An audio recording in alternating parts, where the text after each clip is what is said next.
Hello दोस्तों, नमस्कार। आपका हमारे चैनल अजय हिंदी शिक्षा में स्वागत है। आज की इस वीडियो में हम एक इम्पोर्टेंट टॉपिक लेकर आए हैं जो कि है मेवाड़ मुकुट। मेवाड़ मुकुट ये ज़िला बरेली का है और इससे संबंधित प्रश्न जो है वो परीक्षाओं में कई तरह से पूछे जाते हैं। तो प्रश्न क्या क्या है हम आपको बताते हैं। एक तो प्रश्न जो प्रमुख है वो इसमें हमने दिया, ये कम प्रश्न आता है लेकिन फिर भी कई बार परीक्षाओं में आ चुका है। हमने सन लिखी है इसमें 2009 से लेकर 2018 तक ये लगातार ये प्रश्न पूछा गया है। ये जो प्रश्न है देखते हैं। प्रश्न कि मेवाड़ मुकुट खंड काव्य की कथा वस्तु का सारांश, मतलब इस तरह से भी लिख सकता है कथानक या कथा सार, है ना, सारांश की जगह अपने शब्दों में लिखिए। ये 2009 से लेकर 2018 तक लगातार ये प्रश्न आया है बोर्ड परीक्षा में। और इससे संबंधित अन्य प्रश्न बनते हैं। वो प्रश्न है कि जो सर्ग हैं, जो ये मतलब खंड काव्य है, ये 7 सर्गों में विभाजित है। तो परीक्षाओं में हमसे 7 सर्गों में से कोई सा भी सर्ग पूछ सकता है। जैसे कि प्रथम सर्ग जो अरावली है वो पूछ सकता है, द्वितीय सर्ग, तृतीय सर्ग, और ऐसे ही 7 सर्ग हैं। इन 7 में से कोई सा भी पूछ सकता है। लेकिन अधिकतर मैं बता दूं आपको, अरावली सर्ग मतलब जैसे प्रथम सर्ग कहते हैं, ये पूछा जाता है। द्वितीय तृतीय अधिकतर यही पूछे जाते हैं। और एक प्रश्न पूछा जाता है, वो मेवाड़ मुकुट के जो मतलब पात्र हैं उनका सचित्र वर्णन कीजिए, वो पूछा जाता है। चारित्रिक उनकी विशेषताएं हैं वो लिखिए, ये पूछ लेता है। तो ये 2 प्रश्न आ रहे हैं परीक्षाओं में। लेकिन हमने सोचा कि ये जो प्रश्न है ये इम्पोर्टेंट है, पूछा भी जा सकता है 2022 की परीक्षा में। तो हमने सोचा वीडियो बना दिया जाए। मैंने अच्छी तरह से कम शब्दों में पूरी बात को लिखने की कोशिश की है। तो चलो बिना समय गवाए वीडियो को स्टार्ट करते हैं। प्रश्न मैंने आपको बता ही दिया, इस तरह से आएगा।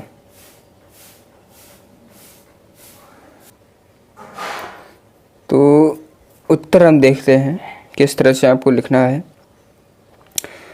कि श्री गंगा रत्न पांडे द्वारा रचित मेवाड़ मुकुट खंड काव्य में देश प्रेमी महाराणा प्रताप के त्याग, साहस और बलिदान का चित्रण किया गया है। अपने महाराणा प्रताप हमारे देश के गौरव शान थे, उनका नाम तो सुना ही होगा। तो उन्हीं की शौर्य गाथा को, उनके त्याग, बलिदान और सभी को इसी वीडियो में बताया गया है। ये मेवाड़ मुकुट है वो पूरा इन्हीं के बारे में जानकारी, ये कहाँ इनका जीवन व्यतीत हुआ, कैसे इन्होंने अपना जो स्वराज्य प्राप्त किया, है ना, मेवाड़ भूमि की रक्षा की। तो वही सब इसमें है। तो उसी घटना को 7 सर्गों में व्यक्त किया गया। तो आगे है कि राणा प्रताप दिल्ली सम्राट अकबर से पराजित अरावली के जंगल में भटकते फिरते हैं और यहीं से काव्य का आरंभ होता है। और यह खंड काव्य 7 सर्गों में विभाजित है और सर्गानुसार संक्षेप में इसका कथानक इस प्रकार है। ठीक है, तो इस तरह से आपको लिखना है। संक्षेप में इतनी बात को आपको लिख देना है। ठीक है, यदि ये प्रश्न आए तब। ठीक है, तो अब हम इसके सर्गों की ओर बढ़ते हैं। पहला सर्ग है जिसे हम अरावली सर्ग के नाम से जानते हैं। ठीक है, तो इसे हम पढ़ते हैं। ये इम्पोर्टेंट है। ठीक है, ये एग्ज़ाम में आता ही, अन्य सर्गों की अपेक्षा ये अधिक इम्पोर्टेंट है। तो इसको मैंने पूरी कोशिश की है कम शब्दों में लिखने की। और वहाँ यदि आप लिखें तो प्रमुख बातें ही लिखें, क्योंकि यदि ये प्रश्न पूछा जाए तब। लेकिन सिर्फ सेपरेट पूछे कि प्रथम सर्ग की मतलब बारे में लिखिए, ठीक है, तो आप विस्तार से लिख सकते हैं। लेकिन यदि ये मतलब लंबा प्रश्न है ना, 7 सर्ग आपको लिखने हैं, तो यदि विस्तार से लिखते रहेंगे तो समय का अभाव कम पड़ जाएगा समय, ठीक है। तो आप अपने हिसाब से लिख दीजिएगा। बाकी हम देखते हैं, ख्याल जानकारी होनी चाहिए, प्रमुख बातें आप लिख दीजिएगा। तो क्या है इसमें, देखते हैं कि राजस्थान के दक्षिण पूर्व में अरावली पर्वत स्थित है, ठीक है। युद्ध में पराजित होने के बाद राणा प्रताप इसी सुरक्षित स्थान पर पहुँचे थे और यहीं राणा प्रताप की कुटी है, जिसमें वे अपनी पत्नी लक्ष्मी तथा अपने पुत्र व पुत्री के साथ निवास करते हैं। वन में अनेक कष्टों को सहन करते हुए राणा प्रताप ने शत्रु पक्ष की कन्या, जिसका नाम दौलत था, को पुत्रीवत पाला। सर्ग के अंत में राणा प्रताप की पत्नी महारानी लक्ष्मी, जिनकी पत्नी का नाम था वे लक्ष्मी था, ये मेन पॉइंट है, इनको आप ध्यान रखिएगा। जो शत्रुपति कन्या व दौलत, ये इम्पोर्टेंट मतलब नाम है, जो मेन बातें हैं उनको ध्यान रखिएगा, ठीक है। और राणा प्रताप की जो महारानी हैं, पत्नी हैं, उनका नाम लक्ष्मी है। अपने पुत्र को गोद लिए हुए भविष्य की चिंता में निमग्न बैठे हैं सर के अंत में। तो इस तरह से आपको कम शब्दों में लिख देना है। बाकी विस्तार से पढ़ना चाहें तो आपके पास बुक होगी, क्वेश्चन बैंक होगी, उससे पढ़ सकते हैं, ठीक है। तो संक्षेप में आपको लिखना है वहाँ, लेकिन मैंने फिर भी काफ़ी आपको बड़ा लग रहा होगा, लेकिन बातें भी पूरी होना ज़रूरी है। क्या करें, जब तक पूरी बात नहीं लिखी तब तक अच्छा भी तो नहीं लिखेगा। कम शब्दों में कैसे, और इससे कम क्या कर सकते हैं, है ना। बात तो पूरी होनी चाहिए, फिर भी मैंने पूरी कोशिश की है सभी बातों को रखने की। तो हम अगले सर्ग की ओर बढ़ते हैं। आशा करता हूँ यहाँ तक आपको समझ में आ रहा होगा, ठीक है। तो अगले सर्ग की ओर हम बढ़ते हैं।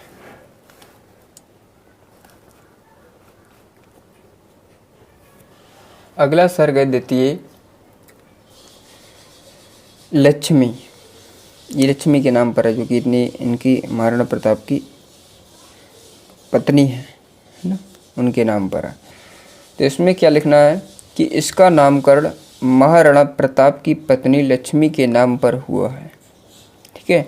इस सर्ग में उसी का चरित्र अंकित हुआ है और रानी लक्ष्मी ने वैभव के दिन देखे हैं और उसे अब निर्धनता का जीवन व्यतीत करना पड़ रहा है, लेकिन सच्ची भारतीय पत्नी और वीर क्षत्राणी के रूप में उसे अपने कष्टों की चिंता नहीं है।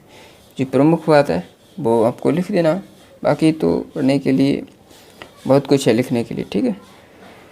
तो हमको समय का ध्यान रखते हुए अपने शब्दों में ये बातें लिख देनी है, ठीक है। तो अब हम तृतीय सर्ग की ओर बढ़ते हैं, ठीक है। तृतीय सर्ग है, ये है प्रताप के नाम पर, ठीक है। इसमें इसी तरह से लिखना है कि इस सर्ग का नामकरण काव्य के नाम पर हुआ है, जिसमें इसमें क्या होगा आप देख रहे होंगे, मैंने ब्रैकेट में लिख दिया, जिससे क्या होगा जरूर सोचेगा कि मतलब ये जो सर्ग है, प्रथम सर्ग द्वितीय सर्ग है, ये किसके नाम पर है। तो अच्छा भी लग रहा है, ठीक है। टाइटल से ही समझ जाएगा ये, इसमें इस चीज़ का वर्णन किया गया, इनके बारे में बताया गया है, ठीक है। तो इस तरह आप लिख देंगे। लेकिन आपने देखा होगा कि वैसे कई किताब में आपको मिला होगा ऐसे नहीं लिखा हुआ होगा, सिर्फ लिखा होगा प्रथम सर्ग, है ना, द्वितीय सर्ग तृतीय सर्ग, ये आप लिख देंगे, अच्छा रहेगा। तो इसमें आपको लिखना है इस सर्ग का नामकरण काव्य के नाम पर हुआ है। इसमें प्रताप के अंतर्द्वंद का चित्रण है, ठीक है। अंतर्द्वंद मतलब जो उनके आंतरिक प्रयास हैं, उनकी क्या क्या धारणाएं हैं और उनका साहस क्या है, सभी मतलब उन्हीं के संबंधित जानकारी है इसमें, ठीक है, ऐसे समझ लीजिए। तो राणा प्रताप के सामने मेवाड़ की मुक्ति की विकराल समस्या है। विकराल मतलब भयानक, है ना, बड़ी। वे अपने भाई शक्ति सिंह के विश्वासघात से आहत हैं, मतलब घायल हैं, ठीक है। शक्ति सिंह उनके भाई हैं, ये भी प्रमुख बात है, आप जरूर लिखिएगा, उसमें शामिल कीजिएगा, ठीक है। और उसके अकबर के साथ मतलब शक्ति सिंह के अकबर के साथ मिल जाने का उन्हें दुख भी है। वे मेवाड़ को स्वतंत्र कराने के लिए अपने प्राण तक दे देंगे। ये मेवाड़ भूमि है, उसको स्वतंत्र कराने के लिए वे प्राण तक न्यौछावर करने के लिए तैयार थे। उन्होंने अंत में मेवाड़ की भूमि को स्वतंत्र करा ही लिया। तो ऐसे थे हमारे महाराणा प्रताप, इतने शौर्य, हमारे लिए एक प्रेरणादायक है, बहुत महान थे, बहुत साहसी थे, है ना। इनका इतिहास हमें जरूर पढ़ना चाहिए कि नहीं। तो ये भी आपको समझ में आ गया होगा, इन्हीं के बारे में आपको लिखना है इसमें, ठीक है। तो अब हम अगला देखते हैं। तो चतुर्थ सर्ग है, ये है दौलत के नाम पर, जो कि शत्रु पक्ष की कन्या है दौलत, है ना, उसके नाम पर। तो इसमें आपको लिखना है कि इस सर्ग का नामकरण बालिका दौलत के नाम पर हुआ है और दौलत अकबर के मामा की बेटी है। वह इस पर्णकुटी, जो पर्णकुटी थी, मतलब पत्तों की जो बनी हुई कुटिया जिसे बोलते हैं, उसे ही पर्णकुटी कहते हैं। वह पर्णकुटी के पीछे एक वृक्ष की छाया में बैठी अपने विगत जीवन के, मतलब जो बीता हुआ जीवन है, जो बीत गया जीवन, उसके बारे में विचार कर रही है, ठीक है। ये दौलत है, ये प्रमुख बात है, आपको ध्यान रखना कि दौलत जो है अकबर की मामा की बेटी है, शत्रु पक्ष की कन्या है ना। तो यहाँ प्रमुख बातें ही लिखना, ज़्यादा नहीं, वैसे तो काफ़ी लिखने को है ना, तो अधिक आपको नहीं लिखना है।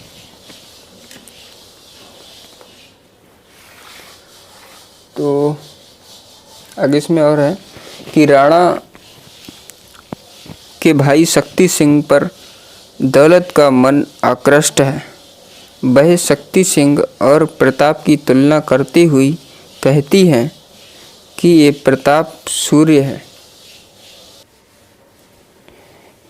कहती है कि ये प्रताप, यानी कि यहाँ से समझिएगा, यहाँ पर आप ध्यान से समझिएगा कि वह शक्ति सिंह और प्रताप की तुलना करती हुई कहती है, ठीक है, कि ये प्रताप, मतलब सूर्य, ये वर्ड है वो प्रताप के लिए यूज किया गया, ठीक है। तो ये मतलब प्रताप सूर्य है तथा वह अर्थात शक्ति सिंह दीपक है। क्योंकि शक्ति सिंह है वो इनके दुश्मन अकबर के साथ मिल गया है, इसीलिए वो इन्हीं में तुलना करती हुई कहती हैं कि जो प्रताप है, महाराणा प्रताप हैं, ये सूर्य हैं, जबकि जो शक्ति सिंह है इनका भाई है, वो अकबर के साथ जो मिल गया है वो दीपक है, ठीक है। तो इतनी बात आपको प्रमुख लिख देना इसमें, वैसे तो काफ़ी है लिखने को, ठीक है। तो अब हम पांचवा सर्ग देखते हैं। पंचम जो सर्ग है उसका शीर्षक चिंता है। तो इसमें आपको किस तरह से लिखना है, इसमें प्रमुख ही बातें लिखना है आपको, ठीक है।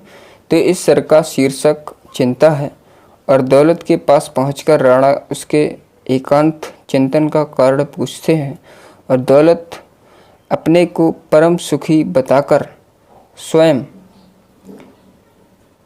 राणा के रात दिन चिंतित रहने को हुई अपनी चिंता का कारण बताती है, ठीक है। और इसी प्रसंग में राणा प्रताप कहते हैं कि वे रानी लक्ष्मी की आंखों में आंसू देखकर कुछ विचलित हैं, ठीक है।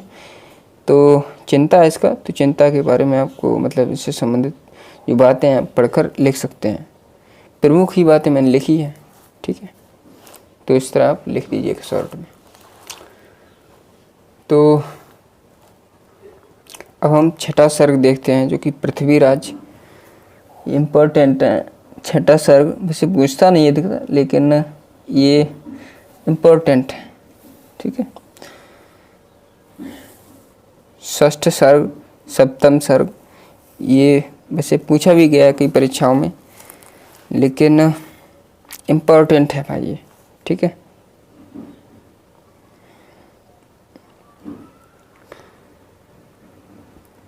तो इसमें किस तरह से आपको लिखना है कि इसका शीर्षक पृथ्वीराज सर्ग है। तो क्षितिज में अरुण आभा, क्षितिज मतलब धरातल पर, है ना, धरती पर। अरुण आभा मतलब, अरुण मतलब लाल, आभा चमक, लाल चमक फैल जाने पर राणा सभी को यात्रा के लिए तैयार कर देते हैं, है ना। और उसी समय एक अनुचर मतलब सेवक अकबर के दरबारी कवि पृथ्वीराज का पत्र लाकर राणा को देता है। वे पत्र पढ़कर पृथ्वीराज से मिलने जाते हैं। पृथ्वीराज अपने और अपने जैसे राजपूत नरेश के स्वार्थपूर्ण व्यवहार पर दुख प्रकट करते हैं। पृथ्वीराज यह भी बताता है कि भामाशाह सेना का प्रबंध करने के लिए साधन प्रस्तुत करेंगे। ये इंपॉर्टेंट बातें हैं, आप लिख दीजिएगा, ठीक है। बाकी क्वेश्चन बैंक में बहुत कुछ दिया, ज़्यादा नहीं लिखना आपको, ठीक है। मेरी दृष्टि से तो ये इम्पोर्टेंट है, लेकिन यदि परीक्षा में ना आए इसकी भाई मैं गारंटी नहीं ले सकता, ठीक है। वैसे ये इम्पोर्टेंट है, प्रथम सर्ग और छठा सर्ग, सप्तम सर्ग, ये इम्पोर्टेंट है। तो अब हम सप्तम सर्ग देखते हैं, ठीक है। ये भामाशाह के नाम पर है। भामाशाह का नाम तो आपने सुना ही होगा, बहुत फेमस व्यक्ति हैं। तो इसमें आपको लिखना है कि इसका शीर्षक भामाशाह के नाम पर है ना। और राणा प्रताप एकांत में बैठकर बदली हुई परिस्थिति पर विचार करते हैं। उसी समय भामाशाह पृथ्वीराज के साथ आकर जय जयकार करते हुए नतमस्तक हो जाते हैं, ठीक है। और भामाशाह अपने पूर्वजों द्वारा संचित अपार निधि मतलब बहुत मात्रा में खजाना, निधि मतलब खजाना, राणा के चरणों में अर्पित करना चाहते हैं। परंतु राणा प्रताप दी हुई वस्तु को लेना मर्यादा के अनुकूल नहीं मानते हैं। लेकिन बहुत रिक्वेस्ट के बाद वो भामाशाह के धन संपत्ति है उनको मना भी नहीं कर पाते हैं और ले लेते हैं और सेना का आयोजन करते हैं और मेवाड़ भूमि को प्राप्त कर लेते हैं। तो इस तरह से आपको लिख देना, ठीक है। मैंने बहुत कम शब्दों में लिखा है, बाकी यदि आप क्वेश्चन में लिखेंगे तो काफ़ी बड़ा है ना। तो आशा करता हूँ आपको ये समझ में आ गए होंगे, लेकिन फिर भी आपके मन में यदि कोई प्रश्न है तो कमेंट में लिखिएगा। और हाँ, यदि वीडियो पसंद आई है तो वीडियो को लाइक और शेयर करें और सब्सक्राइब करना ना भूलें। तो मिलते हैं हम अगले वीडियो में एक नए वीडियो के साथ। Thanks for watching this video. जय हिंद, वंदे मातरम।